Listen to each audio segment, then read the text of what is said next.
ఇప్పుడు అనేది తెలియదు. చంద్రబాబు నాయుడు గారు ఆ, జంతువులకు సంబంధించిన ఫ్యాట్ని కలిపారు అని చేసిన అలిగేషన్ తోటే కదా ఇది మొదలైంది.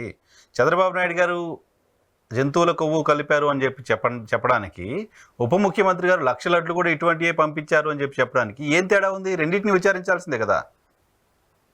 రెండింటినీ అసలు ఈ విచారణ ఇప్పుడు బయట నుంచి జరిగిన ఆరోపణలే దీనికి ప్రామాణికం. అంతే కదా. సుప్రీంకోర్టు లాస్ట్ టైం హీరింగ్ లో సుప్రీంకోర్టు చెప్పింది కదా, అసలు ఏం జరగకుండా మీరు కంక్లూజన్కి ఎలా వచ్చి స్టేట్మెంట్ ఇచ్చారు, ఆ తర్వాత మళ్ళీ సిట్ ఎందుకు ఏర్పాటు చేశారు అని అడిగింది. కాబట్టి కేవలం టీటీడీకి సంబంధించిన అంశంలోనే జరుగుతుందా లేకపోతే ఇది జరుగుతుందా అనే దానిపైన అంబిగ్యూటీ అవసరం లేదేమో. అదే నాకు కొంత అనుమానం ఉంది. ఇప్పుడు పరిధిలోకి అందరినీ తీసుకొస్తారా? ఇప్పుడు ఆ సమస్య ఏంటి? ముఖ్యమంత్రి గారు ఒక అలిగేషన్ చేశారు, ఉప ముఖ్యమంత్రి గారు నిన్న కూడా మాట్లాడారు, పురంధేశ్వర్ గారు లాంటి వాళ్ళు ఆధారాలు ఉన్నాయి కాబట్టి మాట్లాడినా ఉన్నారు. ఇది ఇప్పుడు కనీసం అధికారికంగా మిగతా వాళ్ళ పార్టీ ప్రతినిధులు వాళ్ళు మాట్లాడిన తర్వాత వాళ్ళ పార్టీ ప్రతినిధులు అదే మాట్లాడతారు. ఇంత స్పష్టంగా వాళ్ళు మాట్లాడిన తర్వాత ఇప్పుడు రేపు సిట్కి సుప్రీంకోర్టు ఆదేశించుతో వచ్చినటువంటి సిట్కి వీళ్ళు కంప్లైంట్ చేయాలి. పవన్ కళ్యాణ్ గారి party, Telugu Desam party, BJP Andhra Pradesh party వాళ్ళు ఫిర్యాదు చేయాలి. ఇది ఆధారం, దీనిపైన గత ప్రభుత్వాన్ని చర్యలు తీసుకోవాలి. ఇసలు వీళ్ళు ఫిర్యాదు చేస్తారా? ఫిర్యాదు చేస్తే ఒక పద్ధతి, నిజంగా అయితే వాళ్ళకి నిజంగా వాళ్ళ ఆరోపణల మీద నమ్మకం ఉంటే పార్టీ తరఫున ఫిర్యాదు చేయాలి ఈ కమిటీకి, ఇది ఆధారం, యాక్షన్ తీసుకోనని. లేకపోతే కనీసం వాళ్ళకి నోటీస్ అన్నా ఇవ్వాలి. మీరు ఆరోపణలు వచ్చినట్టు మేము మీడియాలో చూసినాం, మీరు చెప్పండి. ఎందుకంటే ఇప్పుడు సిట్టు వేసిన కేసు ఆధారంగా నోటీస్ ఇవ్వలేరు. ఆ నోటీస్ లో ఎక్కడ ఇప్పుడు సిట్ ఈస్ట్ పోలీస్ స్టేషన్ లో నేను ఎఫ్ఐఆర్ చూశాను. దాంట్లో ఏముంది? ఏఆర్ కంపెనీ పైన ఇచ్చారు. ఏఆర్ కంపెనీ అనేది నామ్స్ ఉల్లంఘించారు, కొన్ని లోపాలు గుర్తించాము, దానిపైన క్రిమినల్ చర్యలు తీసుకోమని. అది ఉందో లేదో తేల్చేస్తుంది సిట్టు. దాంతో సమస్య పరిష్కారం అవుతుందా? అది సమస్య కాదు కదా. కాబట్టి సిట్టు పరిధిలోకి ఎవరు వస్తారు ఒక పాయింట్. రెండో, రేపు మార్గదర్శకాలు సుప్రీంకోర్టు ఇచ్చే ఆదేశాల్లో లేదా సిట్కి సారథ్యం వహించేది డైరెక్టర్ ఆఫ్ సిబిఐ కాబట్టి వారేమన్నా ఇచ్చే ప్రొసీడింగ్స్ లో వాళ్ళిద్దరూ ఈయనొకరు ముగ్గురు ఇంకా వాళ్ళే నామ్స్ అండ్ ఫార్మ్స్ జోడించాలి.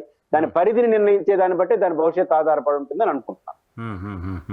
సో సిట్కి సంబంధించిన పరిధి ఏంటి అనేది పాయింట్ అవుతుంది ఖచ్చితంగా.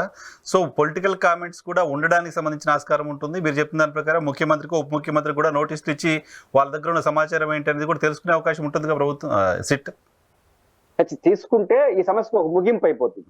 దానివల్ల లాభం ఏంటంటే వాళ్ళు నిజంగా వాళ్ళకి ఏదైనా సమాచారం ఉంటే ఇవ్వచ్చు, లేదా మనం ఏ స్థాయిలో ఉన్న వాళ్ళైనా టీటీడీ లాంటి సున్నిత విషయాలు ఏమైనా మాట్లాడచ్చు అనే భయం మాత్రం సమస్య వస్తుంది.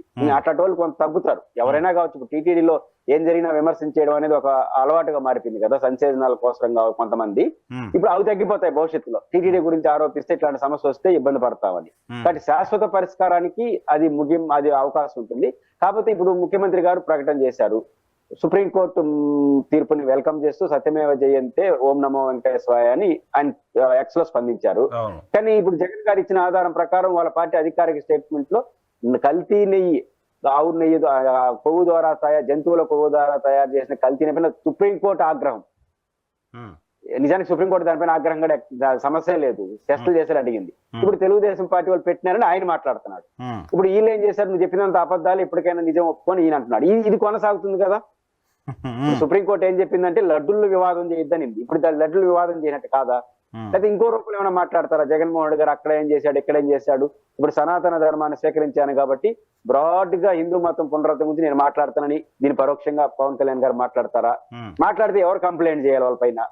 సుప్రీంకోర్టుకు, కంటెంప్ట్ ఆఫ్ కోర్టు కింద సుప్రీంకోర్టు తనకు తాను తీసుకుంటుందా, లేకపోతే ఈ ఊరిని కంప్లైంట్ చేయాలా? ఇవన్నీ భవిష్యత్తులో వాళ్ళు ఇచ్చిన నామ్స్ అండ్ ప్రాబ్లమ్స్ ప్రకారం ఆధారపడి ఉంటాయి.